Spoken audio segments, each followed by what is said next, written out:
വിചാരത് തറ അണിച്ചിട്ടാ ഇത് പാതകാണ്. അല്ല ഇനിയിപ്പോൾ ഞാൻ പറഞ്ഞേക്കി നിങ്ങള് ഇതിപ്പോൾ തറ ആക്കിയിട്ട് തന്നെ കൂട്ടിക്കോളി നിങ്ങള്. ഈ മണ്ണ് ഇതൊക്കെ കോരല്ല, ഈ മണ്ണ് കാലാകാലപ്പം എൻ്റെ തറയിന്ന് ഒയ്യുവോ? ഇതിപ്പോൾ എന്തായെന്ന് അറിയാം, ഈ പാതക ഇതിന് ഒപ്പായി കഴിഞ്ഞാൽ അത് ഭയങ്കര വൃത്തിയായില്ല. കോരി പോകേണ്ടി വരും. ഇപ്പം അതൊന്നും ഇല്ല, തെങ്ങ് നാസാവില്ല, ഒരു സാധനം നാസാവില്ല. പാതക ഇതിനൊപ്പം വന്ന് മണ്ണ് കണ്ടമാനായിക്കോട്ടെ. നമ്മൾ അതിർപ്പത്തിൽ ഒരു പെര ഉണ്ടാക്കുമ്പോഴേ ആ കാണുന്ന റോട്ടുമെന്ന് ഈ കുണ്ടിൽ നമ്മളെ പെരയ്ക്ക് ഇങ്ങനെ സുജൂത് ചെയ്ത് നോക്കുക എന്ന് പറഞ്ഞാൽ അതൊരു അയ്പത്തരാണ്. നേരെ മറിച്ച് മേലെ കിടക്കുമ്പോൾ ഒരു പ്രൗഢിയാണ് നമുക്ക്. തറച്ചിട്ടിരിക്കണേ. ഇത് ഞാനാ പണിയെടുക്കണേ. നിങ്ങൾ ഒരു പേടിയും പേടിച്ചണ്ട, പണിയാണ് സെറ്റാക്കി തരും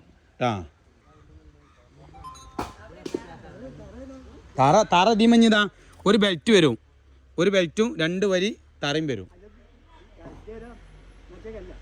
ആ ചെങ്കല്ല